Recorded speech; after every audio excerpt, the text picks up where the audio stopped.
It's Monday, the 27th of June, 2022. Welcome to the week's premiere edition of the Good Morning Africa program right here on Africa TV. As we are back again to bring you another new edition as we start another new week, we are very much glad to be here again from another weekend. And of course, thank you so very much for joining us in this morning's program. Of course, we hope you had a very good weekend as well. So thank you wherever you might be, whether in the country or beyond, for joining us as always, being the beginning of another week. Of course, we have another very interesting lineup for you in this morning's program. So thank you so very much for joining us. su ko defee mbokk yi ñu ngi leen di nuyu bu baax a baax amaat mbégte del suwaat tey ci jotaay bi comme ni ñu koy baaxoo di defee saa su ne bu waxtu bi jotee ñu ngi leen di ziar bu baax di leen nuyu di am yaakaar ne am ngeen weekend bu neex ne ci noonu la ñoo profité ñaanal ñëpp jàmm ñi nga xamante ne ñu ngi tawat nekk ci kër yi wala ci hôpital yi ñu ngi ñaan yàlla delloo leen seen sago ci noonu tamit la ñoo nuyoo bàyyi xel ñi nga xamante ne ñu ngi am nattu nekk ci kaso yi fu ne ci réew mi waaye surtout ñu nekk fale ci Mile 2 Central Prisons ñu bàyyi xel di ñu wettale ko saay nekk ci programme bi ñu ngi leen di nuyu bu baax a baax di leen ziar waaye tamit di leen ñaanal jàmm bu baax ñaan yàlla teggi nattu bi ñu mun a dellusiwaat seen ay njaboot ci noonu tey incha allah ñu dellusiwaat ci jotaay bi comme ni ñu koy defee saa su ne ñëw ñu waxtaanee tolluwaay réew mi waaye tamit naka noonu ñu digtal leen suñ ay xibaar tey tamit incha allah noonu lay demee ñu war a dalal tamit suñ gan ci kanam tuuti ñu waxtaanee ak moom ponk yu am solo léegi loolu ci kanam tuuti lay door waaye tey ci jotaay bi ma ci ànd ak suma naataango suma boss ma nuyu ko gannaaw nuyoo bi tey nag programme bi nañ ko doore ak lu tiis li ñu dal ñun su ko defee ñu mu bàyyi la nga nuyoo ak gars yi den su ko defee nag ma indi xibaar boobu xibaar bu tiis la waaye daal loolu mooy àdduna su ko defee ma bàyyi la nga nuyoo ak gars yi. Amadou nuyu naa la ziar naa la di nuyu ñi ñuy toppal si Facebook bi ñu nekk diaspora YouTube bi fu waaye nekk rek dañu fa toppee rek ñu ngi leen di nuyu bu baax a baax nde gis nañu safoog beeg kóolute bi nga xam ne yéen a ngi ko am si Eyeafrica TV ba tax na rek ñu ngi leen di ñaanal jàmm yéen tamit fu ngeen nekk rawatina tamit ñi nga xam ne ñu ngi feebar tëdd si kër yi lopitaan yi ñu ngi leen di bàyyi xel bu baax a baax di leen ñaanal yàlla may leen wér may leen kàttan su ko defee rek di bàyyi xel tamit suñ kilifa diine yi di leen ñaanal te di sàkku ñaan itam si ñoom di ñaan yàlla rek yàlla musal ñu si cat musal ñu si ndok te yàlla defal ñu jàmm ndek lu am solo la Amadou waaw di ñaan waaw ñaan yu am solo la yu am solo la waaw definitely moo tax di saa nekk duñ ko taay di wax di sàkku ñaan ci kilifa yi comme noo ko waxee kilifa diine yi ak kilifa aada yi ak soppe yi ak andi jàmme ñoom ñoo tax ñu toog fii loolu moom duñ ko taay di wax su ko defee ñu gërëm la bu baax kon ni ma ko waxee tey programme bi nañ ko doore ak tiis bu ñu dal ci weekend bi xam ngeen ne ci jotaay bi dama ci doon faral di ànd ak ak Modou Mohamed Niang waaye gis ngeen ne comme image bi ngeen gis noonu Modou Mohamed Niang papa moom moo wàññeeku moo génn àdduna ci weekend bi moo tax teewul ci jotaay bi su ko defee ñu ngi koo jaale jaal mbokk yi ak xarit yi ak soppe jaal ko tamit suñ bopp ak waa kër gi doore ko ci management beeg everybody ci kaddu kilifa yëpp ñu ngi jaal suñ naataango di Modou Mohamed Niang mi nga xamante ne papam moo fi jógee ko ci weekend bi di ko ñaan yàlla yërëm ko te xare ko aljanna yàlla def lépp lu mu bàyyi gannaaw yàlla teg ci loxo waaye tamit fu mu gënal ko fu mu jógee maa mu nekk lu tiis ak lu metti ci weekend bi lañu xibaar bi dab su ko defee moo tax moo ñam warul mënut a teew te ci jotaay bi waaye ñu ngi ko ñaanal fu mu nekk waaye tamit ñaanal wu suñu waajur boobu bu jiitu yàlla na ko yàlla yërëm ci xaare amiin yaa rabbi amiin yaa rabbi di ko di jaal suñ boppa di jaal liñ bokka mu nekk nag lu tiis waaye ñun ñëpp loolu la ñoo xaar ku nekk mission nga fi am rek sa mission su jeexee rek foog nga dellu suñ borom bi di ko ñaanal rek yàlla yërëm ko te xaree ko àjjana fi mu nekk ginal ko fi mu jógee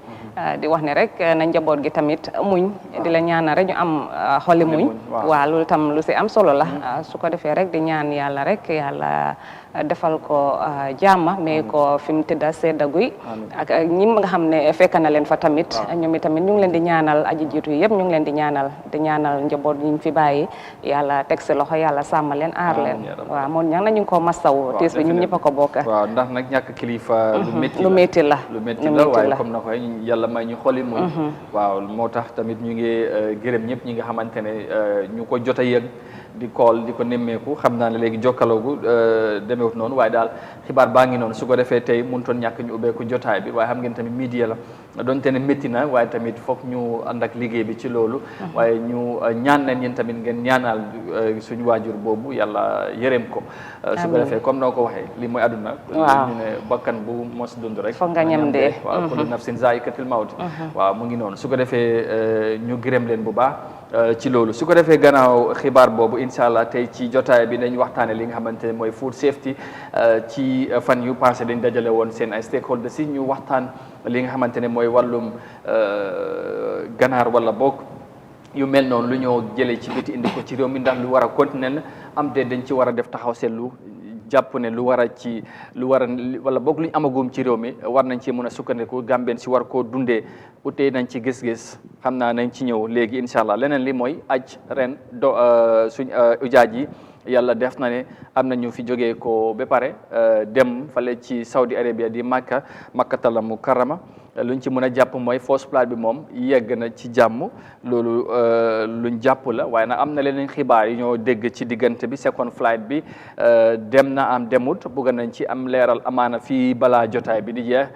nañ leen ci indi lu leer ci kanam incha allah ndax am na jafe-jafe yu ñu cee dégg waaye daal lu ci am solo mooy first flight bi samedi la fi jógee am na yenn kilifa yi nga xamante ne ñu ngi demoon nañ ci airport bi pour gunge leen ñenn ci ñoom amaana nañ dégg ci kaddu yi lan mooy yaakaar bi gannaaw at yi nga xamante ne toog nañ demul ndax mbas mi ren sant yàlla am na ñu fi jógee ko war a dem nañ ci ñëw bu ci kanamee ñu war a dalal suñ gan waxati wala waxtaan ak moom lu am solo ci li nga xamante ne réew mi yëpp ñu ngi koo bàyyi xel te ñu ngi koo waajal bu ci kanamee xam naa nañ ci ñëw gan koo yaatal su ko defee ponk yaa ngi noonu but first ñu dooree ko ak suñ first story kon ni ma ko waxee dooree ko ak yëfi food safety ak seen ay mbir. Well, once again, thank you very much. And yeah, we start the program with our first story. And that is, of course, we started with food matters because in commemorating with Fall Food Safety Day, the Food Safety and Quality Authority of the Gambia on Friday engaged stakeholders in a debate on the theme should the Gambia cease the importation of poultry products in place of local products. Now, the debate seeks to guide policy and strategy in response to food safety issues in the country. Moses Mendy has more details of that in this report. Over the years, poultry husbandry has increasingly got popular in the Gambia. Reliance on poultry products has also been up with time. Individuals own poultry farms, but there is also commercialization of the industry around the urban areas.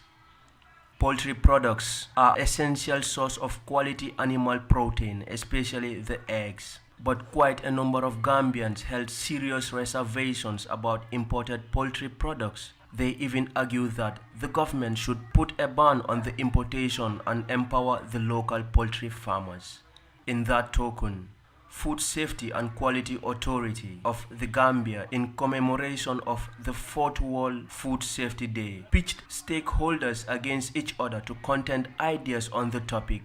The debate is geared towards addressing numerous food safety risks in the country.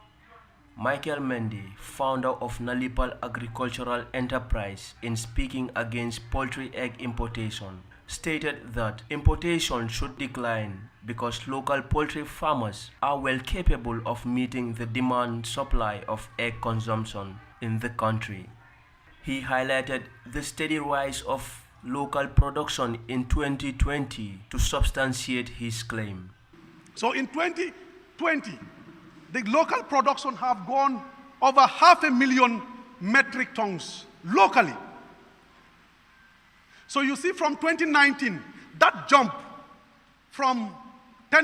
over 10 metric tons to over 500,000 metric tons. That's half a million metric tons.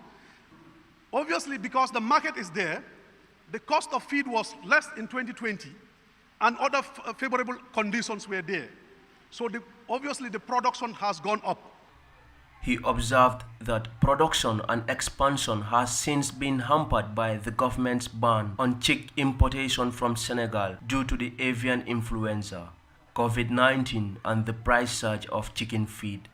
Pauline Jiba, an FSQA staff member, is in favor of the importation. She rebuffed Michael's claims, saying that in the Gambia, the number of poultry farmers operating on a large scale is minimal, adding that the capacity production of poultry products is not industrialized. First of all, I want to congratulate and thank my opponent for that beautiful presentation. But developing on his own presentation, how many of his likes are we having in the Gambian setting? He is 1 out of 1,000. And then we know that the capacity of poultry production in the Gambia has not yet been industrialized, such that local producers will be able to supply the entire Gambian population. And he centered his argument on eggs. I want to raise this argument also, that eggs are not the main and only product of poultry. When we come to the local consumption in the average Gambian context, we talk about the poultry meat. She cautioned that a ban on poultry products might lead to trade barrier and malnutrition, considering that poultry products are rich in protein. Sekou Drameh from the Gambia Standards Bureau spoke against the importation of poultry products. He said the demand for poultry products in the country can be met considering the growing number of entrepreneurs. Mr. Drameh also further highlighted the statistics. The Gambia needs about 2 million poultry products in a month, and MPAS is able to produce around 1 million. Then you can see that in addition to MPAS, other poultry producers that are like my brother here, if you sum their quantity up, then the poultry producers, the local poultry producers will be able to meet the rising poultry. Musa Anget, a public health student at UTG, is in support of the importation of poultry products. He believes the importation of poultry products should not be banned because the country lacks the equipment to produce enough figures to satisfy consumption needs in the country. He also kept a wary eye on the self-sufficiency ratio of the country in terms of poultry production. The Gambians are into poultry products, and how many of the Gambians are inclined in terms of knowledge how to manage and deal with poultry products in the Gambia? If you ask yourself, do you have that data? You should actually bring up such arguments before you can raise the concern that we should go ahead and ban poultry products in the Gambia. Then another point, if I may ask you, what is the food self-sufficiency ratio as a country, where production, importation minus exportation? What is the food self-sufficiency ratio of the Gambia? Which, if not attained or if not done through research, I see no reason why you should be here to back yourself that we should ban food in the Gambia as a country. A research conducted by ActionAid the Gambia and Oxfam International in 2004 on the effects of imported poultry meat and eggs on local small-scale poultry producers states that imported poultry provides a cheap source of meat for Gambian consumers, but it could also pose numerous health hazards to consumers and at the same time pose a major threat to small-scale farmers. Moses Mendy, Eyeafrica News. Thank you, Mercy, for that report. And of course, we must say also thank you for Food Safety Authority, that's FSQA, for organizing such a healthy debate. I think this is the way to go. You know, sometimes when a day of like this comes, it's important that you bring the stakeholders together, or you brought them together to deliberate on issues that is affecting, you know, their service, if you like. So I think this was a very good one. And the interesting part was they were all different. There were different opinions, by the way, and I think that was quite very important. Ci waxtaan bi ni foog naa ne bu ma déggee impasse ma fàttali ko foog naa ne daaw ci weeri koor bi xamoon ne daaw xam nga daaw balaa weeri koor bi waaw demoon nga fa waxtaan ak gars yi affaire yi nen yu ñëw produce ak yu mel noonu waaye tey food safety bés bi nga xam ne dañ ko war a màggal ci àdduna bi ñoom ñu fexe ñu dajale seen stakeholders ci pour ñu waxtaan ci te foog naa ne lii du am solo la because lii moo gën ñoom ñu dajaloo rek joxe ay statement tasaaroo dem daanaka doo ci gisati dana ba déwén waaye indi leen ñoom seen biir ñu waxtaan xam jafe-jafe yi ak lan lañ war a def ndax ñoom ganaar yu ñoo jël ci biti wala nen yu ñoo import ci réew mi war nañ koo dakkal ndax lu nekk ci réew mi doy nañu am ndax lu fi nekk doyul foog ñu continuer di indi xëy na ñu yokk capacité bi dooleel ñu cee yëngu gis-gis yu mel noonu lañ dégg utee nañ ci nag gis am na ñu jàpp ne importation bi war nañ koo dakkal mais war nañ koo stop am nañu jàpp ne war naa continuer di am lan la ban jàngat nga am ci li nga gis a déggagum ci waxtaan yu ñu def ci dibéet bi. waaw comme ni nga ko waxee ni nga ko defee baax na parce que borom lal moo xam maati lalam. ñoom ñi ci nekk ñoo xam yan jafe-jafe lañ see am. waaye suñ ne dañ ko dakkal importation bi muy ganaar bi muy nen bi. ndax am nañ capacité bi tamit. waaw loolu moom feeñ na ci waxtaan bi. waaw ndax am nañ capacité bi nga xam ne dina mun a supply Gambia. parce que foog naa INPAS moo fi nekk di biggest.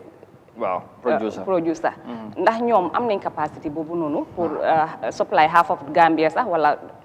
area bii nii sax loolu tamit war nañ koo seet su fekkee ne tamit wax nañ ne tamit comme ñu invest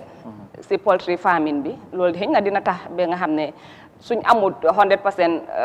di ñoo supply Gambia sax dinañ am ay 95 wala 90%. su fekkee ne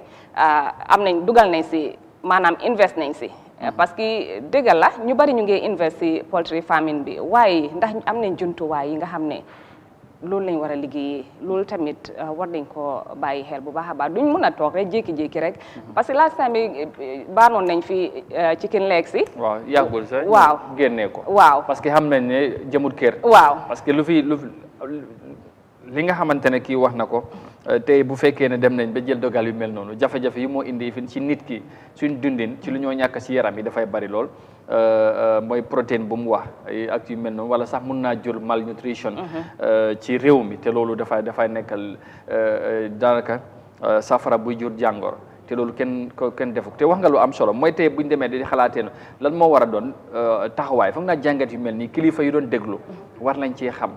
ñi ciy nekk di yëngu lan mooy seen gis-gis am na ñu jàpp ne ñoom seen bopp war nañoo dakkal importation parce que ñu cay yëngu tamit loolu mooy seen bénéfice mooy seen bénéfice waaw waaye ndax ñoom luñ ñoo produce comme noo ko waxee dina doy ci réew mi parce que tey mu ngi wax ne ci wàllum nen tey boo seetee mu ne ci benn weer foog naa ne ay 2 millions lañ soxla impasse mu ngi produce about 1 million so léegi fekkee ne ñeneen ñi am na yeneen ñu ndaw yu nekk ci biir ñooñu keneen ki jàpp ne loolu ñoom suñ dajalee ñoom tamit seen bi dina mot beneen million bi so loolu tamit xëj na ndax lu tegu la wala xayma la rek ci gis-gis xam nga tamit loolu tamit doo ko mën a def li ñuy dundee doo ko def ci yaakaar foog mu doon li nga xamante lu réalistique li tegu nga soog a indi lu mel noonu soo waaye foog naa ne daal luñ ci mën a jàpp mooy waxtaan bi foog naa ne am na luñ ci war a mën a dégg li nga xamante fii ak déwén war nañ cee mën a liggéey ba ñoom ñëpp suba wala next year buñ toogaatee dañoo debate on wala am benn gis-gis ci yëf yi. waaw war nañ see mën a am benn gis mooy li ma la wax rek su fekkee ne dañ ñoo xalaat pour baan importation bi nen bi wala ganaar bi foog ñu am ay matuwaay yu dëgër fu nga xam ne foofu lañ mën a taxaw parce que comme niñ ko waxee INPAS su fekkee ne moom mun naa produce 1 million about 1 million waaw 1 million ak ñeneen ñi nga xam ne ñu ngi si biir dëkk bi ñooñu tamit xëy na li ñoo dajale boole kook INPAS li ñoo am at least xëy na loolu dina mun a supply dëkk bi waaye si suma yaakaar fooguma ne loolu dina mun a supply dëkk bi parce que li ñoo jëfandikoo nen dafa bari fii nii si réew mi ba pare léegi tamit ndax jumtuwaay yi boobu tamit war nañ koo bàyyi xel moo tax keneen ki mën a soo seetee affaire chicken wala poultry bi dañ ko industrialiseul te loolu nag mbir la mooy daanaka dooleel leen dafa des xëy na tey ñoom ñu cee yëngu ñu ngay def seen kéem kattan pour jàpp ne sax ñoom léegoo-léegi lu ñu am sax demut comme ni mu waree ñu jàpp ne te xëy na amaana buñ stoppé luy jógee ci biti ñoom seen léegi cuuj yi sax daf dee jafe fii nii waaw cuuj léegi cuuj daf fi dee jafe waaw da ngaa dem si yenn poultry bugg a cuuj doo ko fa mën a am waaw te loolu yëpp tamit luñ war a lifin la parce que cuuj su amut duñ mën a am ganaar yu mag bay war a nen waaw soo su fekkee ne loolu tamit mooy lu ma wax rek comme jumtuwaay yi fu seet fu nu ñoo amee cuuj yu bari yi nga xam ne tamit ñi nga xam ne ñooy ñu ndaw yi nga xam ne ñu ngi si business bi ñoom tamit dinañ mën a am ay cuuj parce que léegi-léegi nga dangaa dem si yenn poultry farm yi doo fa fekk ay dara doo ko fa fekk so naka nga expecté kooku noonu muy produce ay ginaar wala produce ay nen suy am ay ñaari crate ñetti crate la moo am te moom tam mu ngi yaakaar foofu la yaakaaree pour business am wala foofu la yaakaaree pour dundam xëy na lu moo am si créatine sax loolu daf ko bàyyi biir këram du ko xalaat pour dem di ko jaay exactly ba pare leneen lu ma ci jàpp rek mooy balaa ñoo dem mooy ñi nga xamante ne ñoom ñoo cay yëngu gis ne am nañ yéene bi bëgg nañoo yaatal yokk li nga xamante ne mooy seen production bi te foog naa dafa am solo li am solo rek mooy food safety dañ liggéey ak kilifa yi Ministry of Agriculture ak yeneen departments of agriculture ñuy liggéey ci wàllum poultry ak other sectors ñu dooleel leen ñoom ba tey lu ñoo yàq fi su fekkee ne baanoñ ko woon waaye mën nañ ko def seasonal from this period to this period duñ ci indi benn ganaar wala indi fi neen yu nekk ci réew mi ndax parce que réew yu bari noonu la ñoo doxalee tey foog ñu dooleel tamit suñ doomi réew yi luñ moom ci lu ñoo yëngu da nga tax ñi ne ñeme secteur bi ñoo dugg ci investi affaire yi gën a yaatu tey affaire yi ganaar ak nen ci réew mi ñu cay yëngu war nañ leen mun a dooleel tey ñu suñ su fekkee period of 3 months si at mi ñu ne diggante for exemple January ba March wala March ba July diggante boobu moom kenn du fi import ay nen ak ganaar loolu yu producers yi nekk fi loolu la ñoo jaar dugal ko ci marché bi ñoom tamit buñ ci profité nag yokku price ba tey Gambien si gis jafe-jafe yu mel noonu parce que loolu tamit daf fi dee am waaye léegi-léegi luy yokk price bi ci local yi mooy ci local products yi mooy nu ñu koy producer coono bi ak lu ñu cee daj price bi buñ ci buggee jaay bi am ci dara day métti ci buñ jaay lool rek duñ ci génn buñ ko emalee ak seen bopp yi nga xam ne yu ñoo jëlee ci biti te fekk ñoom doole yemul loolu tamit moom foog ñu support leen in that regard ñu mun a am taxawaay yu am solo foog naa loolu waaw yaakaar naa ne Covid bi waroon naa nekk a big lesson ak time bi nii Ukraine lifin bi nii parce que soo waxee ne da nga import te jamono boobu noonu yëpp a ngi stopoon importation amut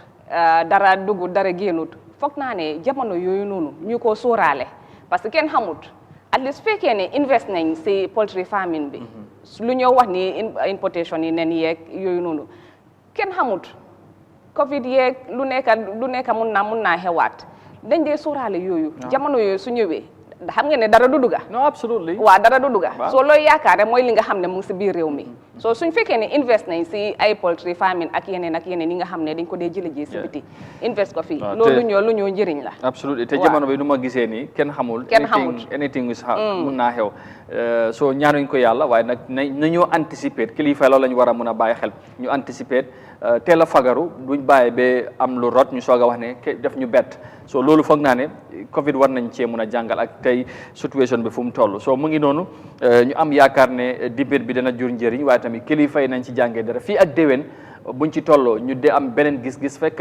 jël nañ ay yeneen jéego ci wàllum yarum ganaar ak ay nen ci réew mi yokku na ba tey duñ ci am ñaari gis-gis ñii mu ne war nañ koo mun a indi ñi ñu ne déedéet dañ ci mun a taxaw dooleel ñu fi nekk yokku production bi ba tey luñ soxla ci réew mi ñu mun ko am ndax foog ñu dooleel luñ moom loolu moo ñu mun a yóbbu ci kanam importation bi buñ ko yaakaaree day gën a métti rek comme niñ ko dundee right now su ko defee mu ngi noonu gannaaw loolu ñu wéy wax ci aj bi nga xamante ne ren gannaaw ay at yi nga xamante ne daanaka at yu weesu yëpp toog nañ amut ci réew mi wala amut ci àdduna bi finally amaat na ren Gambien ujaaj yi jógee nañ am na ñoo fi jógee ko dem nañ ci samedi bi foofu ci Saudi Arabia su ko defee ñu ànd ak loolu ñu soog a ñëwa ci wax ci leneen. Now let's move on and talk about this year's Hajj because after several years of cancellation due to the COVID-19 pandemic, the first batch of Gambian pilgrims on Saturday left Banjul for the 2022 Hajj at the holy city of Mecca. Now the Saudi authorities approved 905 Gambian pilgrims to attend this year's Hajj. The pilgrims were seen off at the Banjul International Airport by Gambian authorities, including the Minister of Local Government and Lands and Religious Affairs, Honorable Aban Sanyan, the Supreme Islamic Council official, among others, and our reporter, Mam Jibi, was at the airport to witness their departure and spoke to the minister, among others. Let's take a listen to their conversation. His Excellency Adama Barrow, to the Gambian people who are asked pilgrimage to Mecca this year. He extends his gratitude and prayers for you, for your safe going and safe return to this Gambia. He solicits from each and every Gambian to be together as one people and to pray for yourself, your family, and the Gambian population at large. And he endorses you people to pray for the Gambian people. And he encourages you to understand that we are leaving our country as ambassadors to another country. Guard or safeguard what you have, but also protect yourself from whatever you find outside. And then let's be a brother skipper. Let's love each other, help each other through thick and thin for everybody to come back to the Gambia in peace. Along that line, he prays for you all for a safe journey to the best journey ever created by Allah subhanahu wa ta'ala. This is the best trip everybody can enjoy. May you all go in peace and come back and find us in peace. Alhamdulillah Rabbil Alameen. Kontaan rek kontaan, full of excitement comme ni nga ko waxee woon rek liñ bëggoon a def la lu yàgga waaye yàlla mu ngi ko door a mutalil te awma dara lu muy wax lu dul kontaan rek and look forward to this journey. maa ngi ñaanal ñëpp ñoo xam ne tamit ñu ngi bëgg a dem yàlla may leen yoon ñu mu dem ñëpp ñoo xam ne tam mënuñoo dem ñu am gàllankoor bu leen téye yal na leen yàlla yombalal su ko defee ñoom tam ñu mun a fulfill seen wish si barki yonte yàlla Muhammad sallallahu alayhi wa sallam. well lii dafa nekk yoon boo xam ne fooguma ne am rek moo la see mun a yóbbu because dañ dee wax ne waxtu bi su jotee lu nekk day yomba am na ñoo xam ne tamit am nañ waaye waxtu bi xëy na ooyaguñ leen foofu pour ñu mun a dem ku mel ni man yaagoon naa am lu mel loolu waaye yàlla xëy na mu ngi war a tax yàlla maa door a oo ma mun koo mun a fekkee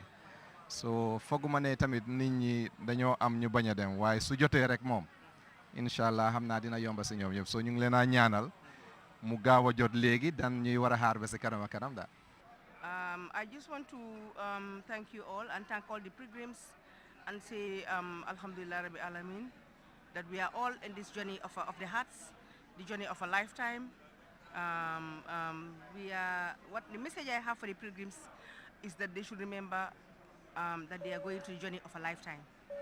Hajj is not just like any other journey. Hajj is a journey where you have to you have to put Allah subhanahu wa ta'ala in front of you. So let them put Allah subhanahu wa ta'ala in front of them. Also let them have some patience. I always talk about patience. Patience, sabr, muñ. I always talk about it. Let them think, let them bear with each other. Let them help each other. Let them know that they are all brothers and sisters. The younger pilgrims help the older ones, like their mothers and their fathers. That is the message I definitely have for them. And praying that we all go with success and safety, and back with success and safety. And we all have Hajj Mabrur wa Shayan Mashkur. Yeah. Somebody would stamp on your foot. Somebody would meet you sitting in the haram, they bump on you. You know, you want to sit down, they push you, you know. And even your roommates, remember that you have not met this guy, you have never known your roommate before. So you have to be able to tolerant, to tolerate each other, to be able to accept, to help each other. That is what they awaits them. All this awaits them. But most of all, what awaits them is the journey of the hearts. And it's Allah subhanahu wa ta'ala and his Prophet sallallahu alaihi wasallam. If you are lucky to be part of the journey like this, be ready to go and pray. Pray as much as you can. Be at the haram as much as you can. The hotels are good, they are nice, mashallah, but let them go to the haram as much as they can. And on behalf of all the operators, the private operators, I'm just thanking all the pilgrims, all the Gambian pilgrims on this journey today. I'm thanking them so that, and praying for them, that we have a successful Hajj. MashaAllah. May Allah accept all the prayers, and we equally wish them a safe journey, and of course may they have a very blessed Hajj this year. And of course those that are also intending to go, apparently we are hearing that there are some challenges for the second flight, and but we'll hopefully get to find out that before the end of this program, all right? Because we cannot confirm that. It's just news that we are hearing this morning. So we will try to find out whether they have finally left or not. But the good thing is the first batch have arrived in Medina. We understand. So that is a very good news anyway. Yeah, lii lu am solo la foog naa ne at yëpp ñu ngi ko doon xaar bëggoon dem. Yàlla dogal ko parce que mbas bi moo ko waroon waaye tey gannaaw bu affaire yi yàlla mu indiwoon nattu bi jëlee na ko fi daanaka ubbi nañ bunta yi juróom-ñeenti téeméer ak juróom pilgrims la ñu nangul Grand Gambia Makka loolu la ñu nangul gis nga ujaaj yaa ngi noonu di doon dem te ñu wax kaddu yu am solo ñu ministre bi tamit dénku leen kaddu yu am solo ci tuuri président bi ndax ñoom ay ambassadeur lañ aj tamit yombul li yàlla yoon bu yàlla daanaka farata la waaye xam nga ne moom lu baax yombul comme niñ koy waxee soo dégg nga kaddu yi bi ak ñeneen ñu mel nii comme ñoom Sol Fraser bëggoon nañu yàgga dem waaye ren la ko yàlla dogal waaw lu jot yomba waaw de di wax ne rek gars yi ñu ngi leen di ñaanal ñu dem si jaama fekk fa jaama ñëpp si jaama comme ni ko gars yi waxee rek bugg a dem taxut a dem waaw léegi nga am waaye su la fa yàlla oyut rek doo dem léegi sa dem bi tamit dafa yomba lool doo xam sax lu ikati waaw doo ko foogee mu betta la lool ba tax na rek suñ demee tamit comme ni ko ajaratu bi waxee rek nañ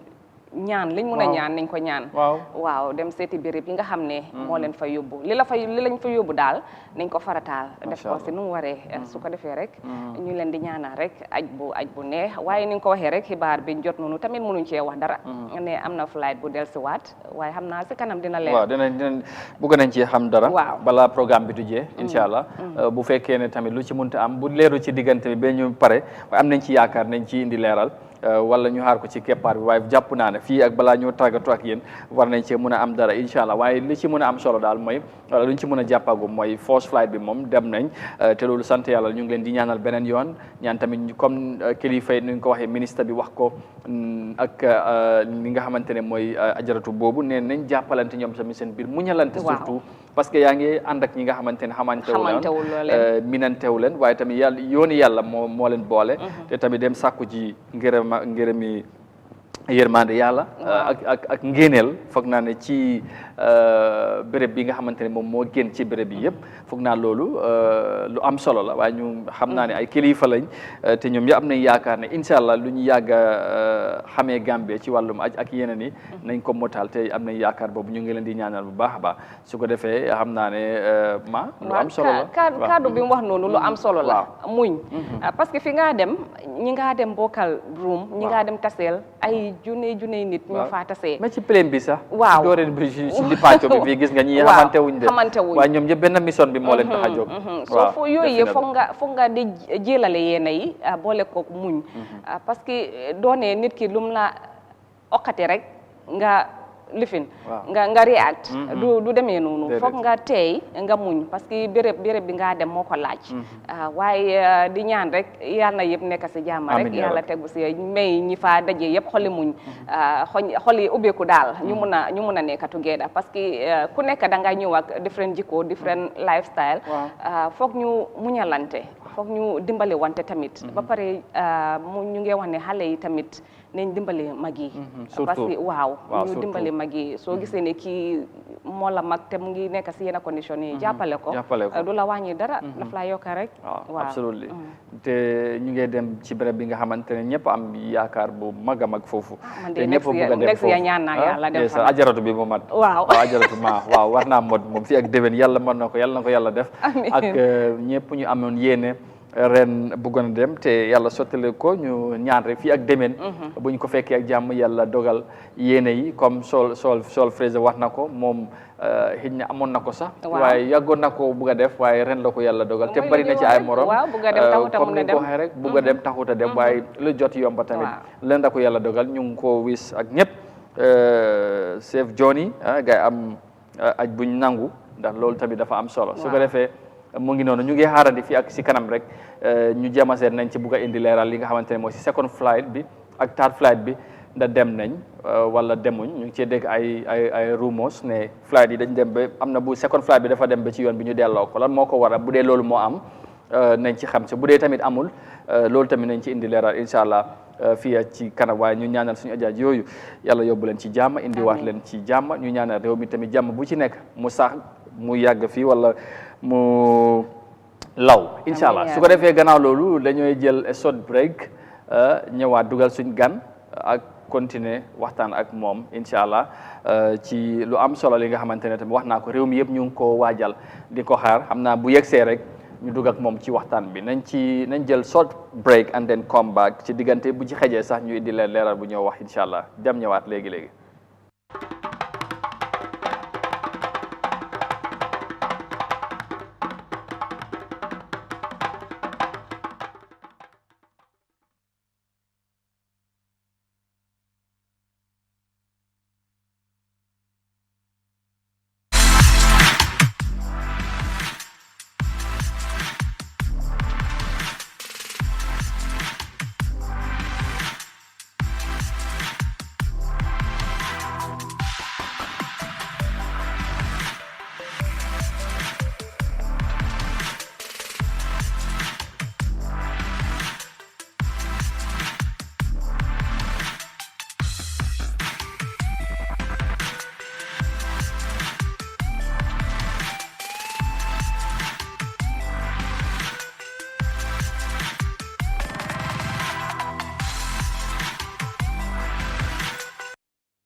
All right, welcome back, and thank you so very much for joining us. And like I said, we would now continue to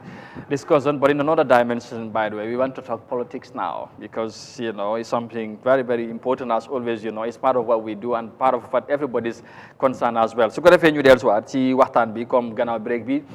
dig nañ leen amaana ci kanam tuuti nañ indi leeral ci li ñu wax noonu ci wàllum aj bi ndax second flight bi dem na wala demul comme ni ma ko waxee loolu ci kanam balaa programme bi jeex amaana nañ ci ñëw leeral ko incha allah waaye laata loolu ñu continuer programme bi wax ci leneen wax ci wàllum politique ndax xam ngeen ne fii ay weer ci kanam Gambie yëpp ñu ngi war a xaar li nga xamante ne mooy mayoral election yu war a am fii ci réew mi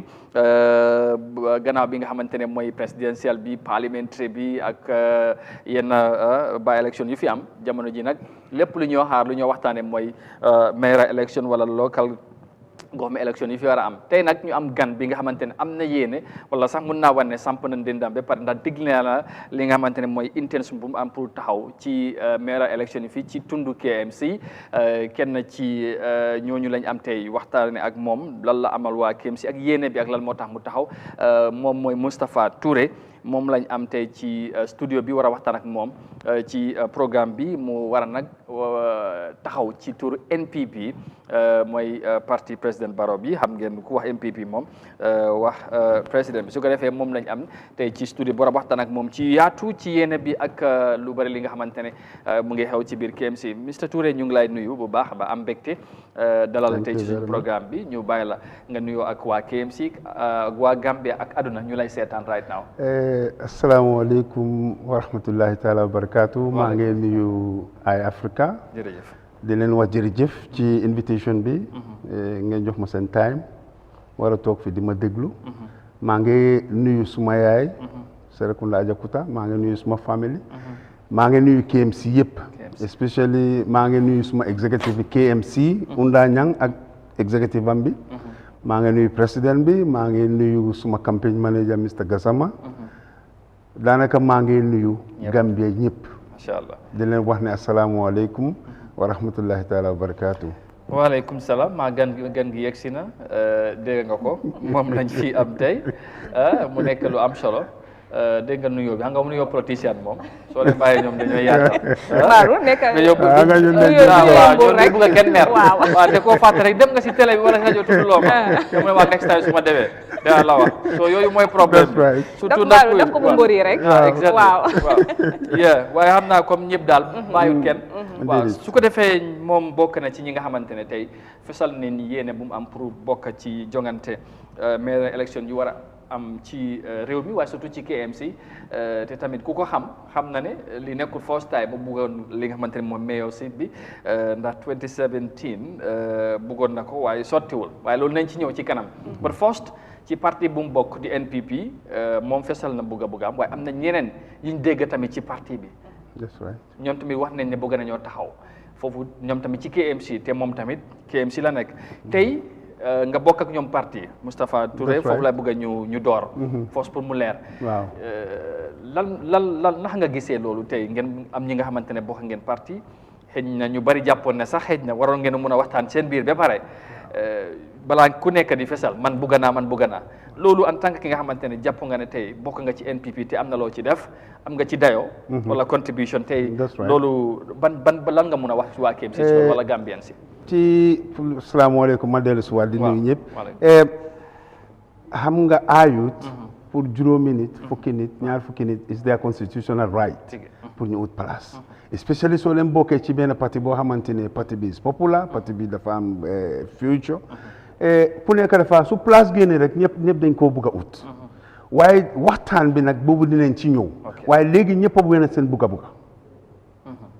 decide na man maa ngi wone suma bugg a léegi waaye loolu minute ne man la ñoo tànn by force man dama wone ne dama génn ci parti bi dem ci bureau bi ne leen dama bugg a taxaw keneen tamit ñëw wax laata si later part bi su yàlla nangu maybe later this year ñu ni neen dinañ war a mun a toog waxtaan seet kan leen war a jiital ci waxtaan boobu bi ngeen di séntu lan nga yaakaar waxtaan boobu noonu lay critères si nag xaw ma ko génnaangut parce que parti bi mooy génnee luwaay boppam Aichi am nañ seen luwaa ne da ngaa dem secondary school da ngaa am lii da ngaa am lii waaye parti bi tamit dañ am seen luwaay boppam bu ñooñ teg ci table so boobu suñ fa egsi wut kenn du mun a wax ne fa sone man la ñoo taana mais te man leen war a taana xam nga understand naa ba fi ngay waxee foofu leer na léegi dama doon wax tamit am na fi nga bokkoon 2017 bëggoon a dem li nga xamante ne moom mooy utu mayorship bi nga dem ba si kanam withdraw ndax mënuñoo séntu lu mel noonu tey this time also nga bëgg ci parti bàyyi beneen parti bu nga nekkoon mooy UDP nga ñëw NPP gis te nag lu xew ci parliamentary bi am na ñu bàyyin foofu ñëw parti bi ñu beral leen jox leen cër ndax yow séntu nga lu mel noonu to be honest as far as taanaanguñ non séntuwuma loolu parce que li mbir bi mooy the last time li ñu defoon mooy ne comme the same scénario bi la ñoo dugg si nii the same programme ne juróomi nit ñoo bëggoon kenn te waaye lu mel foofu tamit dañ amoon agreement kuñ taana si la ñëpp di topp xaw ma bii nag lan la ñoo def ndax dinañ egga ci primary because the last time man demoon naa primary man Bensouda Majidi Papa Ndiaye withdraw at the last minute waaye man continué naa man ma Majidi I came out second then mënoon naa taxaw independent but then suma kaddu laa doon di yaaxa parce que soo toogee nit ngeen def kaddu boobu noonu nu mu munti naxari nu mu munti mel warloo koo jéggi loolu moo taxoon ma bàyyi Bensouda mu jiitu waaye alhamdulilah fu ñu nekk ni léegi am naa yaakaar parce que parti bi NPP bàyyi moon UDP pour toxu NPP man maa ngi foo si ñu ko sos from day one maa ngi fa di support président bi bi nga bàyyi UDP dem NPP ñu sos ko waaw foofu laa doon waxee tey nag ñi nga xamante ne because am na ñu bàyyi NPP dem ci UDP dem NPP ñu dem élection ñu jox leen cër ñu leen ñii moom day sacrifice dafa métti woon ñu bàyyi ñëw fekki si ñu yow tamit dafa mel ni yow nga ñoo bokk nga ci foundation bi ndaxte dama doon wax ne you look forward lu ñu defal ñooñu ñu defal la ko suñu dara sax waaw jox la li nga xamante ne mooy cër boobu maa ngi koo xóob waaye du ma ko xóob 100% because it's politics ba pare man lu ma mun a def mooy ne defar NPP mu dem ba time boobu noonu parce que xam nga nit ameewuloo sa dunda mun naa dem fi léegi next month ma dee waaye lu maa def mooy dama koo rafetal def ko ci yoon mu jàkk pour NPP su fekkee ne man la ñu continuer su fekkee ne man dem naa ba gis ne last minute mun maa dem kuñ taxawal kooku continuer waaye maa ngi yaakaar ne war nañ maa mun a jox cër boobu noonu. est-ce que raguloo coow mu jur ci. non NPP duñ coow. non parce que ñu bari dem ñeen parti bi tamit organise wut léegi. xam nga boobu politicien waxi politicien la xam nga waxi politicien yi moom at any time dinañ ñëw ak loo xamante ne it's otherwise like opposition yi dinañ wax. loo munti def ci lu baax. ñu bari non dañ tiit ne. NPP ñu ngi seeg xamuñ ban. kante la ñoo teg pour jàmmarloo ak taalib parce que loolu moo leen tiital dañ bëgg nañ place bi waaye kan la ñoo teg kan mooy dat potentiel candidat bi nga xamante ne buñ ko tegee rek KMC dañoo wax ne gonga waaw foofu est-ce que du coow du non coow du ñëw because am di naka laa ko waxatee sax man maa mun a boole KMC yëpp di unifier exactly am di unifier man maa mun a boole KMC muy UDP muy NPP muy GPDP parce que dama ko defoon man bu ñu taanee Bensouda KMC majority de duñ vote it was no chance there man maa génnaati dem ci radio yi dem ci télévision yi wan nit ñi ne faate leen lu xew ne leen ko topp man maa spend suma xaalis jënd radio programme si pour support ko pour mu mun a win te léegi fu ñu nekk nii ci 2022 going to 2023 chances yi pour génne Bensouda naxarewut parce que Bensouda defu fi dara. non te yaa ngi honorable naka sa monsieur Touré yaa ngi dugg ci beneen Gambie waaye loolu bul yàkkante foofu nañ fa yegg si. thank you very much because yow yaa ngi bëgg a kay yóotu. toogu bi am sure waaye man ci parti bi force laa bëgg a ñu régler foofu. maanaam na soo bëggee ñëw rek. parce que NPP ñu bari ñu ngi leen wax ne kan moo war a fees talib waaw foofu bëgg na waaw. parce que ñu bari dañ dee wax ne NPP organise it's the most organized party. waaw su fekkee ne comme loolu la ndax jar na pour dem primary. non loolu lay wax nii. jotaanguñ ci waxtu boobu noonu pour dem primary. léegi dañoo seet ñan ñoo bëgga parce que du benn nit du mën a génn rek ñaaree nit génn. parce que man lu ma yëg mooy ñun ñetti nit rek a génn. ne dañ bëgga. léegi ñetti nit yi génn yu noonu. ñoom ñëpp xamante nañ ne ku nekk yaa ngi bëgga. of course ñëpp a xam nañ. léegi why not rek ñu jiital kenn rek. tànn non dinañ ñëw toog su boobaa su waxtu bi jotee dinañ ñëw toog within the party. parce que léegi lañ jógee li fi ni député. waaw parliamentary. te ñu ngi expect ne dañ ñu ngi ñoo def si mais most likely parti bi ñu ngi def si congress. waaw loolu laa bëgg a wax after congress bi su boobaa nag dinañ mën a toog waxtaan. kon waxtaan waaye xamuma nag parce que man am not in the national executive. I'm just in the regional executive. waaw coow bu gars yi laam-laam est-ce que du jógee si congress boobu wàcce si ba si. non parce que compromise dafa am xam nga soo bëggee dara doo ko yaaxa xam nga doo bëgg sa jabar doo dem génnee xaalis dem ut sa jabar takka ko isi ko sa kër ba pare di ko yaaxa doo ko def. NPP ñun dañ ci sonna duñ nangu lu koo yaaxa lu ko yóbbu ci kanam rek la ñoo def. xam nga congress bi nga wax ni loolu yëpp bokk nañu gars yi li koy drag yëpp. mooy waaw loolu fore parce que li drag mbir mi yëpp mooy gars yi bëggu ñoo jàkkaarloo because dafa am ñi nga xamante ne. bëgg nañooy place bëgg nañoo bokk ci affaire yi. yàgg nañu comme yow ñu mel ni comme nga bokk ci foundation bi. am ñi nga xamante ne bu yàggul leen ñoo am cër jógee tamit yeneen parti ñëw léegi yéen yëpp ngeen bokk benn mbuus. waaye léegi kan moo ñan ñooy jiite ñan ñooy nekk ci exécutif bi ñu bari yàkkal luy drag mbir bi mooy da ngeen ragal ne boo leen fa toola yëf yi mun naa tasaaroo paccaxoo mun naa am du tasaaro xam nga lu ne ku nekk ak sa wërsëg. waaw loolu moo déggal waaw keneen dina juddu tey dunda 50 years keneen dina juddu tey dunda 5 years absolument ku nekk ak sa wërsëg la keneen dina ñëw ci parti bi tey mu am makaama yàlla mooy doxal loolu waaye su ñëwee ci congress bi we will never fail the Gambians. really non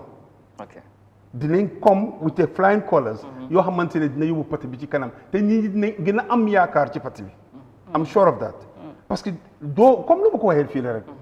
sa kër doo ko sampa di ko ñoo tojati doo ko def da ngaa bëgg a dem kanam bi da ngaa bëgg a mu rafet da ngaa bëgg a just like président bi nu mu def Gambia rek bu mu faa ñëwee bu moo ñëw fii ñu ñëpp gisoon nañ naka la yeneen place yi mel naka waaye développement bi loolu moo tax ñu ñëpp ñu toppa ko joxut kenn xaalis am na time boo xamante ne fii soo ñu ne dañ ñëw jox xaalis fan kan xaalis boobu fan la koo génne waaye développement oriented bi la loolu tax ñu ñëpp ñu toppa ko loolu tax man maa koo toppa su congrès su li fi amee bii di people store damaa def suma budget yi boppa suma xaalis yi boppa jël suma moto toppa ko est-ce que bari nga ci morom ñu bari dañoo xaar 20 days 21 days naa ko toppa mu round Gambie yëpp with pleasure parce que suma réew la moo defar tukki naa àdduna si wër naa àdduna si man bu maa tukki aw ma sikkim ma dem ba am sikkim foofu ba suma sikkim yi bee jaaw ma ñëw Gambie gis ku koo defar te man bu maa dem foofu noonu bitim réew yooyu noonu melu ñu meloon tey ma ñëw fii gis koo xamante ne mu ngi koo def naa ko toppa nu ma bugg a beneen parti kuy defar lay toppa te NPP naa leen promise lii congrès bi su ñëwee doo leen dégg a coow politiciens yi nag yeneen parti yi dinañ ñëw di génne ay wax fii ne gis loo gars yi nangu ñëw di fi ne waaye last congress NPP man UDP man maa ngi fa woon. waaw bu 2018 bi. xam nga loolu bokk na lu jur coow parti boobu noonu ba ñu mel ni comme ñeneen ñu bari. non xam nga loolu congrès boobu tamit juróon na coow. soo ñu bari ñu ngi ragal ne est-ce que loolu du repeat because am na ñu nekkoon fale ñu ngi fi léegi. non loolu meroon mooy tamit bu ko seetu dara. UDP time boobu woon lu ñu bëggoon a def mooy dañ bëggoon a tuutiloo président bi nit doo ko jiital di ko fokkatal si ñun luñ gis parce que man maa ngi fa woon wax naa ci lifin boobu noonu taxaw naa ci podium bi wax. waaw luñ gisoon mooy ne da gars yi dañ bëggoon a tuutiloo président bi dañ ko bëggoon a sideline ñun ñëpp loolu lañ gis. loolu moo tax congrès boobu noonu woon demut smoothly nu ko ñëpp expecté waaye this time around. NPP non NPP di nga ma ne ñun amuñ problème. We learn from our mistakes. Okay. We learn from the UDP mistakes. We know what is going to damage us. Gambian si ñu ngi xaar de. Congress pare war ngeen koo def parce que tamit is due. No, it's due from now to December. No, it's not overdue. No, but 2 years bi léegi opérative. No, need it. 2 years bi. Teg na? No, 2 years bi tegut. Fans club, no. No, registration was done in December. 2019 was it? No, 2020. Wow. 21, 22. December lañ ko war a def. ok December mooy 2 years bi. waaw December bu passé bi. non buy ñëw. December comme non est-ce que ëpp nu foog naa. no we cannot because the IEC have a law. loolu la IEC xam nga yooyu gars yi ñu ngi leen doon tuumal ne congrès bi. NPP demuñ IFG tamit ñu ngi ne de waaye somehow compromise ak yooyu but loolu xam nga lu nit ñi understand mooy ne mun ngaa samp parti 6 months Dr. Cissé samp na fi parti Mr. Jammeh samp na fi parti 1 year prior to the election ñooyu bi mun a jël congrès exactly loi bi mu ne 2 years 2 years bi su jotut doo ko def waaye 2 years bi tamit du mën a passé defuloo ko so 2 years bi December bii la war a ñëw December coming exactly December 2022 la war a ñëw so ñun nag parti baa ngee plan di ngeen ko dégg because en journalist ngeen dara du leen di umpa very soon di ngeen dégg movement si naka la ñoo demee luwaay yi di ngeen xam naa ne dinaa toog wot la kii yaa ko present fii I hope so. I hope Gambians will look forward to that because ñu bari ñu ngi jàpp MPP daal fu mu nekk nii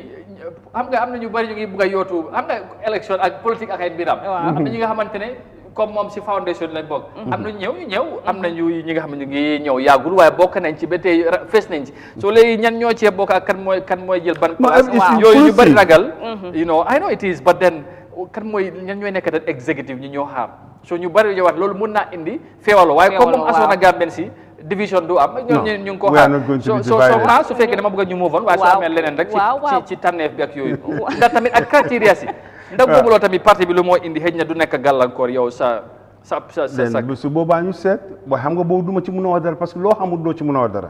nañ bàyyi ba boo su boobaa xëy na su yàlla nangoo nañ dellu si waat fii toog waxtaanee boobu tamit waaye am nga yaakaar bi parti bi parce que li mun a passé loo xamante ne ñoom seen luwaa num tànga du mun a passé loo xamante ne IEC ñoom loolu la ñoo demande waaw parce que IEC is the higher authority waaw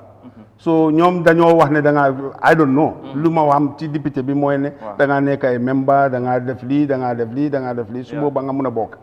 so foog ma ne dinañ ko difficult loo ci Gambians si parce que we all are Gambians so dañoo bëgg ñoo xamante ne doomi parti yi lañ ne la ñu toog ñu waxtaan ñu toppa kenn parce que dem na ñëw na développement ni réew bi leen bëgg waaw léegi ndax yow am nga yaakaar ne yow dinañ la tànn parce que wax nga sa biir wax ne waa Taalib defu fi dara te Taalib yow yi bokkoon nga si ñu ko puus bem dem léegi lan nga loo yaakaar ne yow dinañ la tànn ci parti bi si parti bi because man rekaay nit koo xamante ne si suma xalaat ne man maa mun a challenge booy bi yow rek waaw yaa mun a challenge ci ñi waxagum waaw to be honest si naka parce que defoon naa ko moom suma chance si suma ñaaka disassociate with my words pour suma kaddu bu ma joxee loolu moo tax mu fa toog te bete mun naa ko duma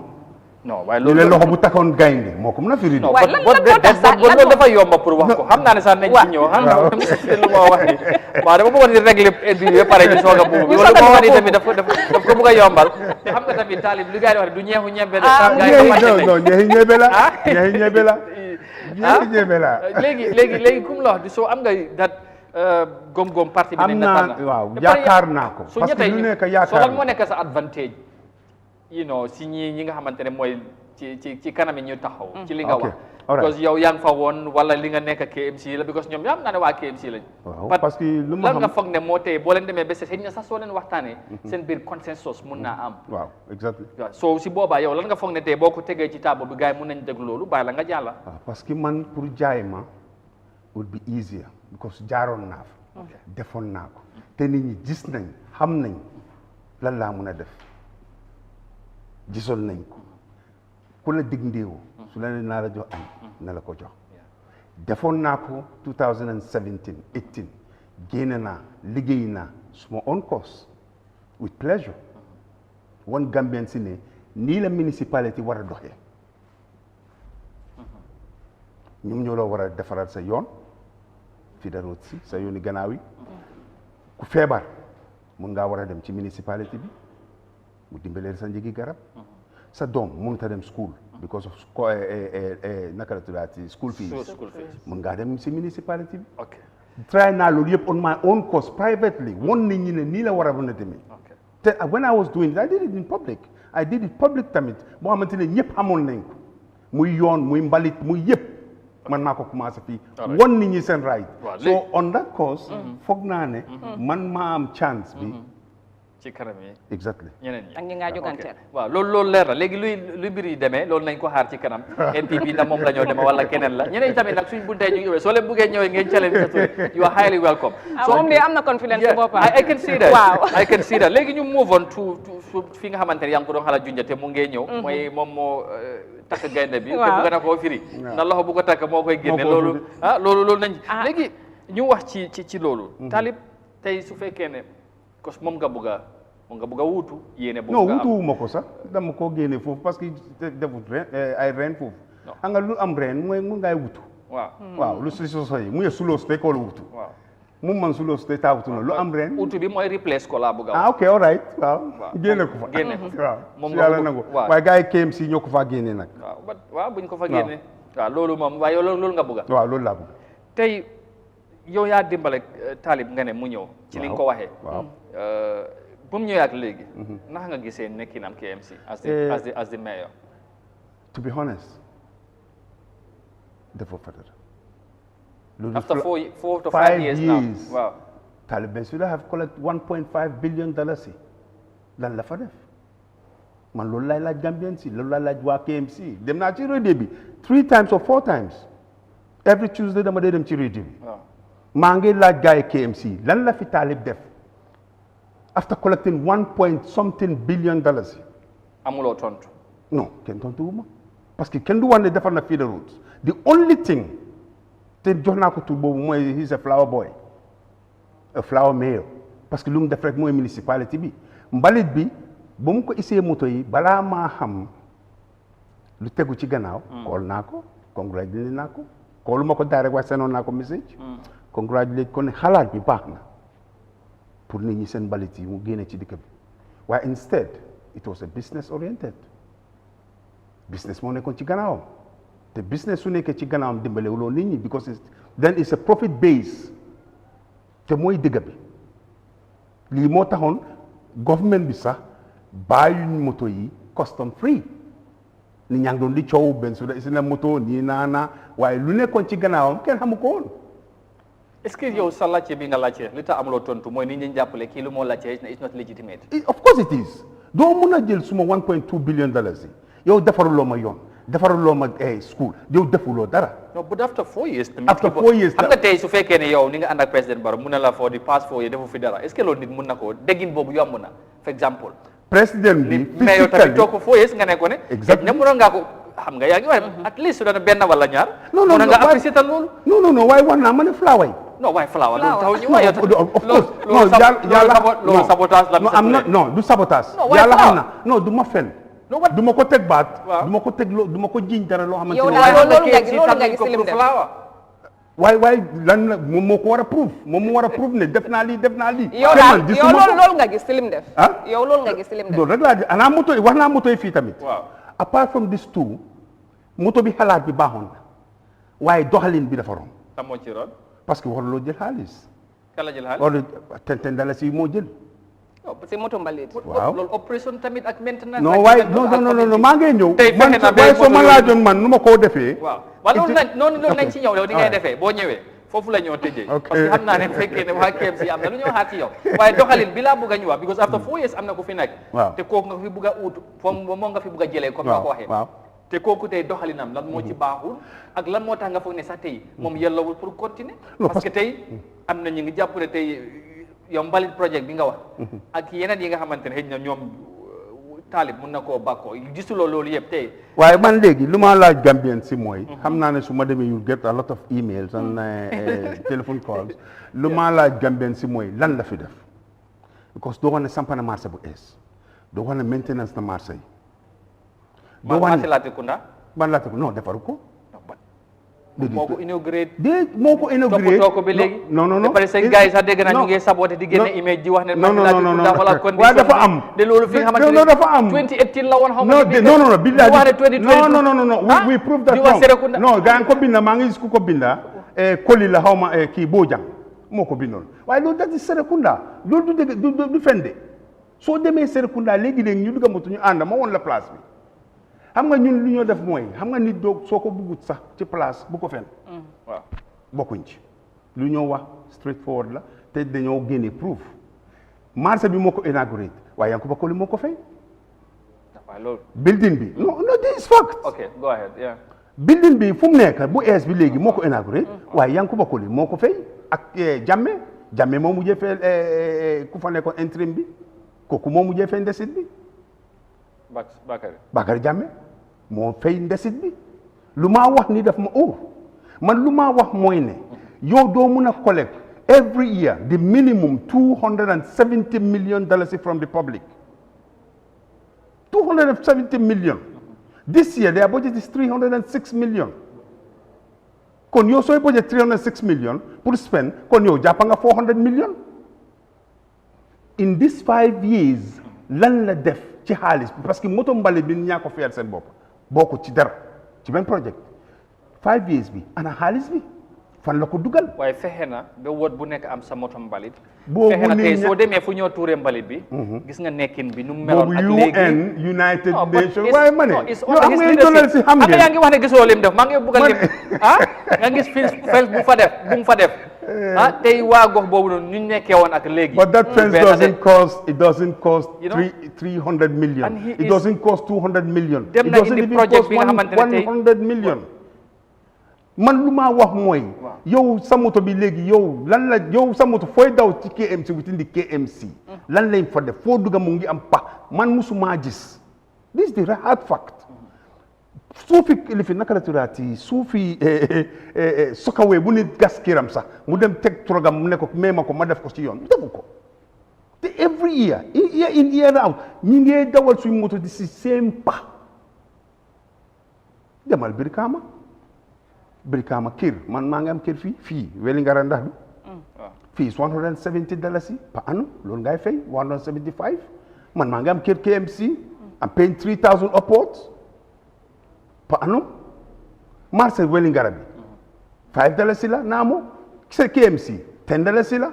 waaye kii samp na marché fii nee ma fii samp na fi marché from scratch. People are saying KMC mayor bi KMC is an example to other council ñu jàng si def just recently mu ngi initiate li nga xamante ne mooy cleansing day exercise council bi man maa demoon radio municipality bi yëpp ñu clean ko yooyu mel yooyu da ngeen ko war a loolu déglu ma man 4 or 5 years ago and I can still do it now is not the right time I'm going to do it after man damaa joxe consequence bu nekk dama leen naa jox 10 moto man those days 2, 3, 4 years ago every weekend dinaa joxe 20 trucks free of charge man maay sol suma t-shirt ek ci truck yi dimbale bundung naa leen jox 10 moto Latrikunda naa leen jox 10 moto yoon bii nii maa ko defar yoon bii nii non fii Nema Johnson to Latrikunda def naa fa almost 300 trips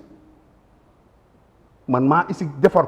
hair free isi machine mu garaate ko if you could remember machine bi sax mu ngi pan seen koñ fii woon buñ koo defar man maa ko defar lu façon yooyu lay wax man dama ko defaroon pour hair defoo ma fa tali moom tam mun naa def loolu ci dëkk bi mun naa génnee ba dema Ibo Town léegi soo fa demee ju commencé ko Joe Swang ba abu ko soo fa demee da ngaa waaru yoon yi gannaaw yi nit ñi mënuñu am accès ci dem fenn te yaa ngi jël 300 million 200 million man lu maa wax nii. waaw yenn yoon yi tamit xam nga loolu nguuru moom moo ci war a jàpp yoon bu mag bi xam nga tey su fekkee ne tey nguur gi tamit waaw loolu laa wax nguur waaye xam naa fii day rootu yi ngaa wax yooyu yenn yoon yi council bi war na cee mën a def exactly waaye tamit for exemple su fekkee ne yow ñoom lu ñoo jël ci nit ñi tamit loolu du doy ak naka la sax nguur gi lu ñu war a joxe du loolu tamit duñ ci dee jot loolu tamit dafay métti déedéet tey Brikama seen annual collection revenue is 150 million. Out of that 150 million, joxe na contract. Out of that 150 million, sampa na ci marché. waa West Coast yi ñoo gën a complain boy. ñooñu kay non because non parce que daan bi dafa rëy lu ñoo collecte gis nga KMC fii moo la West Coast fii $170 jënd saaku cement. I don't know whether you understand where I'm going. No, I know. Exactly. yow yaa ngi jàpp $10 double of this yow sa kër yow sa benn kër mooy fukki kër fii yow war ngaa mën a def lu ëpp loolu man. These people are collecting 150 million. You are collecting almost $400 million per annum. So you bi mais mun a compare moom lu mun a def dafa war a def triple lu kii def in 5 years yow woot bu nekk war ngaa mun a jël xeer def ko fa garaate ko simple. waxuñ nga def tali. I don't think yaa ngi wax li because you are from the outside. No. xam nga lu bari tamit boo nekkul ci biir mun ngaa wax président bi loolu la fi wax mu ne ñu boo nekk ci biti da ngay wax waaye boo demee ba ci waaye mu ne it's a complete ball. Of course it is. Of course it is. tamit yow Talib tamit am na lu mu fi diggee woon xëy na xam nga Talib mu ne dafa collect 1 billion every year. waaw loolu la xëy na loolu wax la woon xamul toon waxi politique xamul waaw waaye léegi waaye bu mu demee ba dugg si ma ne xam na yow tamit yaa ngi wax dëgg you are on record. I know what he is collecting moom dina ma dimbali out of that foofu laay sukkandekoo moom mu ne moom dafa ne 1 billion man du ma ne 1 billion laay collect par annum du ma ko def laaj nañ ma jox am na ku ma laaj ci radio bi ma ne ko ne man du ma mun a wax ne ëllëg lii laaj léegi déedéet damaa dem ba dugg ci biir mun a xam lan laay def mun a xam lan laay mun a wax nit ñi naka la fa tegoo su boobaa man maa KMC yëpp ñu ànda commencé liggéey bi waaye doo dig nit ñi loo xamante ne loolu tax li mu fi wax rek man am naa yaakaar parce que àllaaxira sax yaakaar la. léegi yow jamono bi nga post Talib di ko jàppale. pour mu ñëw taxaw.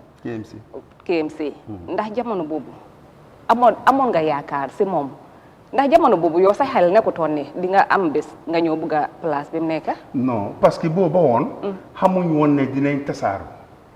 to be honest xamuñ ko. luy di tasaaro bi. tasaaro bi gars yi ñoo bëgg a tuutiloo président bi. te nit doo ko jiital dafa yéen a bëggoon ngeen def loo gars yi luñ bëggoon. loolu non because yow nit ki xam nga. constitution ni parti mu ne nangam be nangam su waxtu bi jotee lu mu munti bon doo mun a ici xam nga it's sad. non I know yoon kay fu mu nekk nii dem ngeen bàyyi leen gars yi. waaw xam nga foofu question boobu lu ngi di tasaaroo bi. ñoom yéen a xam na li ngeen bëgg boobu moom maa non waaye time boobu it was not in the pipeline ne dinañ tasaaroo dinañ def non foofu dama ko support tamit beneen débat la dama ko support genuine am yaakaar ne parce que man demoon naa ba wax nañ ñu ne su ñëw buub seen balet yi man suma boppa dinaa isi ay moto di dugg ci kër nañ di ko buub waaye loolu def na ko. def na ko comme naka buub mbalit nit ñi. waaw déedéet déw ni la moto foofu isi na waaw bu yàggul nii rek gis nañ mu génn a set setal boobu moo la lee mbalit bi lu tax loolu man maa dem ci radio bi man Moustapha Touré maa dem ci radio bi complain te this is the fact soo demee KMC man suma yaay Bundung la juddoo ñooy alkaali yi suma papa Serekunda marché bi man suma kër a ngi ma personnali kër marché baa ngi nii suma kër a ngi nii foofu laa juddoo suma buubi jumbax bi foofu lañ ko suulee marché boobu jaay naa fa maa nekk xaleel jaay naa fa jaayal naa suma papa ci bitig bi foofu dafa dem Serekunda ba nga xamante ne within the KMC Greater KMC nit ñi am xam nga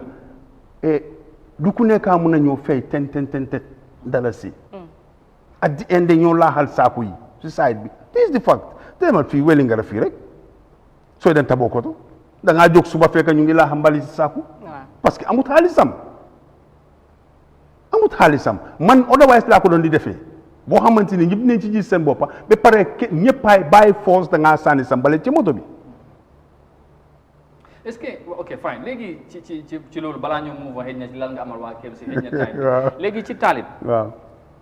because ñu bari tamit ñu ngi wax ne because recently social media dañoo wax ne kan moo war a jàkkaarloo ak Talib bi jël ko fii parce que xëy na yaa ngi minimize lim def wala defut yaa ngi am dat lifin but est-ce que loolu boo leen ko xoolee because ñu ngi wax ne MPP am na sax ñu bokk ci yéen di wax ne you need to work harder do your utmost best pour jëlee fi Talib am nañu am that argument based on popularity am KMC ak lim def ak lu fi UDP taxawee right now in KMC wane nañ ko ci parliamentary bi. parliamentary taxut. non but waaw. am nga parliamentary fu mu nekk nii président bi lañ doon wax. léegi fu mu nekk loolu ngeen wane seen doole gars yi defaruwaat ñëw teggi leen. léegi nag ngay yootu leneen. moom mooy NPP laay wax loolu moo fi nekk. yal na buñ ko def ci weeru koor waat parce que man foog naa ne Cissé Koundaye ak Camara Koundaye ñoo génn doon sànni kàttan.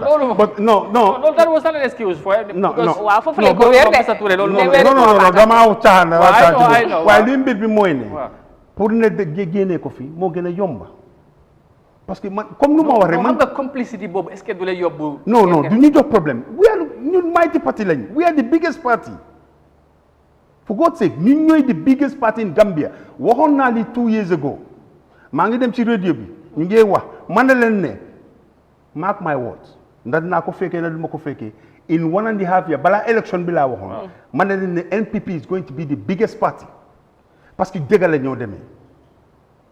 fine ups and down dafa am ci life ci politique tamit di same la waaye ñoom niñ defaroo ñun tam ñu ngi koo defaroo léegi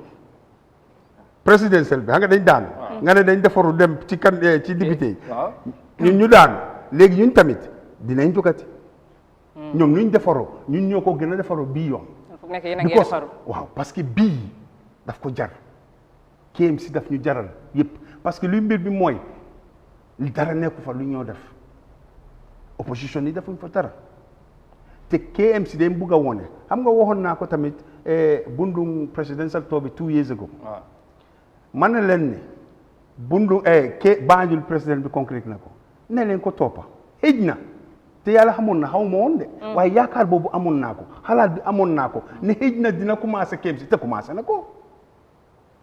soo demee yooni Makalokunda Awen ñu ngi koo defar mooy Brikama garage ñu ngi koo concrète léegi soo demee Kanifing pipeline ñu ngi leen a defar yooni OIC yooyu exactly it doesn't matter fan la jógee waaye ñu ngi koo defar ñun li ñu soxla ci waa ji KMC mooy ne suñ fii la road si yooni gannaaw yi defal ñu am accessibility defaral ñu tuuti nguur gi ñëw continuer ko amuñ ci problème suñ xale yi seen school yi baadoole ay gis nga fii parce que nekkul def yooyu tamit xëy na nekkul li nga def non xam nga KMC def ma ne di suñ ko defaru ko xam nga physically non waxuma ne mu ñëw moo ma ne xam nga leen laa du mun a wax ne ndax nit ñi dañ dem mu jox leen lunch xamagul waaye lu maa wax mooy this is physical mooy ne dafa waa tuur xeer nit ñi gis ko mu génn ci àdduna si yëpp gis ko mu defar yoon isi machine yi garaate parce que priority loolu la xool fexe in 5 years at least once at least juróomi at la ñëw wax de waxuma benn at de juróomi at dafa bëri du juróomi fan de du juróomi weer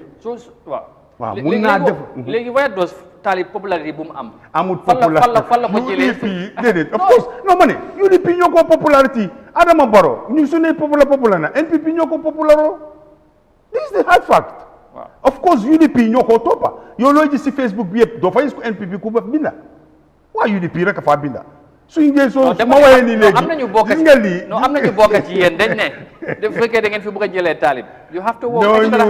and this not a joke every refu Malick Lo gis naa président bi weekend bi génn na Banjul seetal gaa nee ne waa Banjul yi ñu bëri génnuñ because xam nga seen mayo bi nekku fa soo gars yi demuñ soo yu mel noonu te da ngeen soxla Banjul soxla KMC ak West Coast yii moom NPP dañ ko def a matter of most xam naa yëpp ngeen soxla but this surtout nag this three you know KMC ak Banjul ak te nag gars yi dañ ne UDP parewul sax pour négocier ak yooyu te ñoom tamit fi nga li leen jaral affaire noonu la leen jaral loolu moo tax ma ne la waaye dafa ngeen pare ngeen xam nga tamit ñun lu ñu jaral ko gars yi parce que ñun xam nga su nekkoon ne opposition man Europe da ngaa dem foofu opposition bi nekk nga am parti ñu lead prime minister bi nga am opposition bi but they work in hand and gloves pour development but yow soo xamee ne yow opposition nga gis nga du problème nga nekk opposition di liggéey ak nguur pour développer ni sa réew waaye bu dee nguur gi ubbi bunta yi nag nguur yaa ngi ubbi bunta bi di ñoom fan la ñoo mën a prouver ne nguur gi ubbi bunta bi parce que yow first of all ñoom lu ñoo complain UDP lu ñoo complain with Bensouda first mooy ne moto yi buy ñëwee président bi nguur gi daf ko war na bàyyi te déedéet it's a profit base neta ko ici ne KMC mu ngi nii ne leen def business kon boobu du mun a dem su fekkoon na KMC ñoo génnee seen xaalis si bopp dem jënd moto yi isi ko nguur gi su boobaa bàyyi force la. waaye xam nga ministre bu fa nekkoon former ministre local government ak mayor bi demal ñëwal waaye demal ñëwal foog boobu am demante boobu ngeen bàyyi yeneen council yi ngi demal fa ngeen toppa taalib rek bu ko fay jëlee loolu tamit gars loolu la ñu wax non ñun génnee wuñ ko because of his personal thing déedéet dañ ko bëgg a génnee foofu parce que defut lu mu war a def simple. ci seen gis-gis yéen. non gis-gisi KMC yëpp sax. loolu UDP are minority within the KMC. Are you sure? I'm sure. Presidentially it shows it. Yeah, but they are minorities. In the other way around, guys, prove nañ leen. No, prove nañ boobu député bi. No. When it comes to the majority of people for supporting NPP, of course NPP is the majority. Presidential shows it. Yeah. Deputy Soko Sete, I don't think it's more than 100,000 new votes for them. Fogumoko. So majority, we hold it still. And we're going to prove it to them. Nenko one guy. So yala nango next year, April, May. Nenko one guy ne. Ñu fi neka te ñu ñoo fa togati. Okay. Wa lolu yaga tuti. Wa yaga tuti lool kay. Wa bala ñu ñew ci lan la amal wa KMC. Wa lan la amal wa KMC parce que mu ngi doon wax ne KMC ñoo fa génné talib. Te gis nañ KMC naka lañ bëggé talib. Ci UDP. Nga yow yaagee wax ne waaw moom su waxee UDP sax ñooñu doole mën a génnee KMC mooy waa KMC. waaw ñooy waa KMC waaw soo moo yaagee wax ne xëy na taalib deful fi lii deful fa lële waaye xëy na am na ñu toog fële waaw di célébrer taalib di wax ne waaw lii la ñu defal def na KM lii def na KM la lii ndax yow yaakaar nga ne waa KM dinañ génnee taalib si faat na boobu. xam nga yërmande ci xam la nekk. soo xamee nit da nga koo yërëm. te soo xamee place da nga koo yërëm soo sonee ci place da nga koo yërëm. Bensouda amut yërmande pour KMC suuf ci boppam amu ko parce que su ko amoon nga doon di def moo. nit yi KMC loolu tuuma bu rëy la de. non amu ko. really. amoon yërmande si KMC. non because defu dara. it's the hard fact. man lu ma wax télévision laa nekk am. do you feel da nga regret comme yow li moo tax nga. non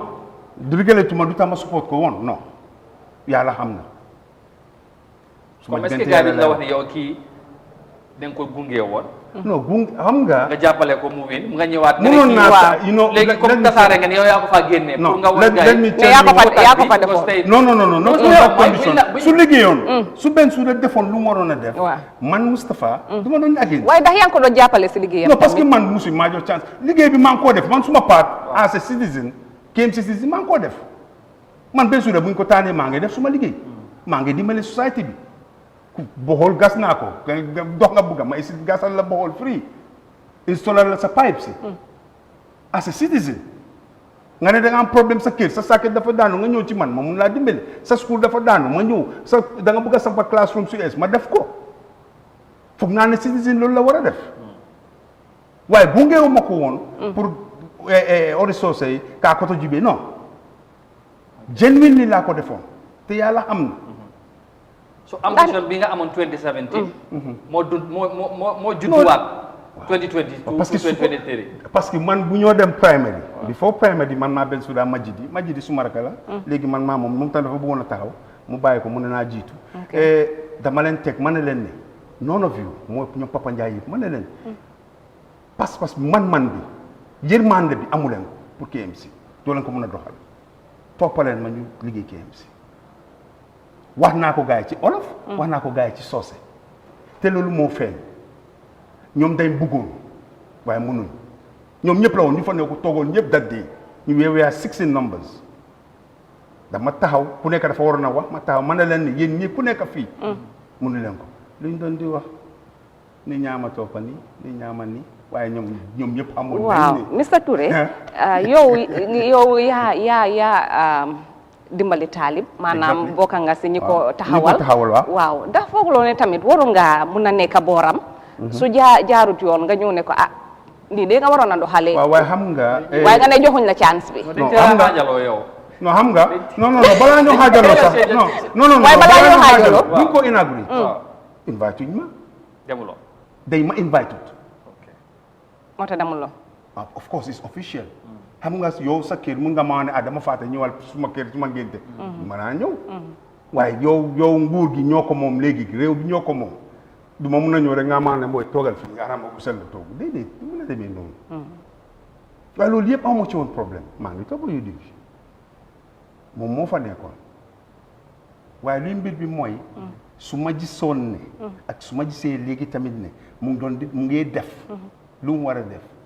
duma doon di bokk ci ñu ut place bi. ok yaakaaruloo ko woon. non parce que booba woon yaakaar naa ne su ma ko toppee. ni ñu ko toppee woon dinañu liggéeyal because we need a difference. man time boobu noonu.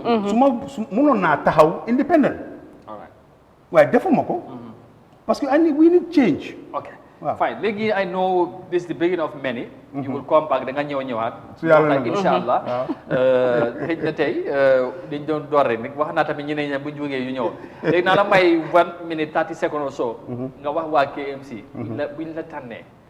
da ngay teg xam naa nag mais mi xol bi yaatu na li nga leen amal comme nga ne ñële amuñ yërmande xam naa yërmande bi moom mooy loolu boo ñëwee ngay gisaat beneen sopp lan nga amal waa KMC buñ la tànnee tey waa KMC lu ma bëgg a léegi mooy ne soo le ma mënee béy loolu maa ngi laaka olofal mu stati mi su ma ko mënee wax si soose go ahead fii moom programme is very diverse lafta mbe KMC ngol be konton na mbe mbaaw konton na mbe na dimbaal konton na mbe na chairman baal konton na mbe NPP dingol KMC at laa ci mbaal be konton na niente tombon NPP ente tombon fo KMC ko lente sindije folo e la silol e la lopitano e la dinno la karambon musol mu yalon ko kel bante bayol e right to kina KMC ni mako imu gambe dingol timbe KMC dingol ti be sirin KMC be jiarin jele to e courante tata lopitani man bilo di ma le lopitan boro jono na KMC mba dile la karambon al dingol la karambon al me jono alna because KMC le ñanta alla ñantolom KMC kan alman ko di sutal be mun la na million barala dal si tang alla korda namol wuli kilmol wuli fulol wuli sabol al ken business ol munke al ke jorol munke wo ñanta ka alla ñantol ti yalla ben suda mo wala KMC abe damin bi ma sibolo do kulal bi mu yanko sanji lulu ke sanji tang sanji mois ibiti han say me staff for reason ite be molbe do college sign muli anko ite wala wato be do ko commencer ite beta kan karambo ni na te staff molbe je mu yalon ko ni wol man do ko kalum ne bukay jo ni courante bu kalo tano sotono KMC le nyanta kake hani man tar do ko la non KMC kon allan ko do alka mundi KMC ben sulaye lakan ndeten la lakan alay al tombon alen ke KMC okay ala baraka abarka bake thank you very much foog naa ne du mun a weesu fii foog naa ne lii moom foog naa ne moom ma dugg am fenn waaye du yomb waaw ko defal ni xam naa dina ñëwati nag waaw bii moom benn la ci li fi nii rek fii ak meeral bi lu bari xëj na si diggante bi maa ngi naa gërëm di leen sant yéen tamit seen liggéey bu rafet bi fii sant yàlla yal na fi yàlla def jàmm loolu lañ ci sentu loolu lañ ci bugga yal na ko yàlla def mu jombal ko yal na nit ñi seen xoleeg seen xalaat yi jublu place bi si jàmm yéene leen jàmm defal leen jàmm thank you very much for your invitation and thank you very much for the discussion thank you so much highly appreciated all right ma xam naa ne waaw gars ñu ne lu duuf xejut ci cin li waaw am na lu ci xëjandoor la tey waaw gërëm nañ ko moom tamit sant ko ci nu mu ñëwee ci uyu si invitation bi thank you very much for coming we appreciate that xam naa ne we'll get you next time inshallah jox gars yi rendez-vous ba suba ma inshallah waaw kër ni nga ko waxee rek moom ñu ngi koy jaajëfal te xam naa dina fi delsiwaat ak ñeneen ñi nga xam ne tamit ñu ngi jonganteeg ñoom moom ñoom i tamit ubbil nañ leen bunta bi ñu ñëw waaw ñoom it ñu wax lan lañ amal KMC waaw waaw su ko defee rek di ko wax jërëjëf si teewaayam Amadou yow it ñu ngi laa jaajëfal di jaajëfal ñi nga xam ne ñu ngi ñu toppoon tamit si jotaay bi ñu leen jox di dajee ba suba waaye man moom ba si kanam ma delsiwaat si keppaar gi waaw naa la jox moom tam nga indi ko keppaar gi waaw jërëjëf thank you ma thank you once again Mr Touré Moustapha Touré potential candidate la MPP KMC dégg ngeen li mu fi wax lu mu amal KMC ak lan la gis daal situation bi KMC naka la mel ak fi yëf yi toll jox leen dig daje inshallah suba beneen yoon ñu dellusiwaat ci beneen édition Good Morning Africa ñu si beneen yoon ñu ngi jaalewaat suñu naataango Modou Niang di leen ñaan ngeen ñaanal ko bu baax a baax xam naa ne bu ñëwee rek nañ ko gën a nañ yeesalaat jaal bi ak yu mel noonu jox leen dig daje suba inshallah ci beneen édition Good Morning Africa fii ci Eyeafrica TV fii ak booba rek ñu ñaanal leen kenn leen jàmm di leen wax jërë ngeen jëfati bye bye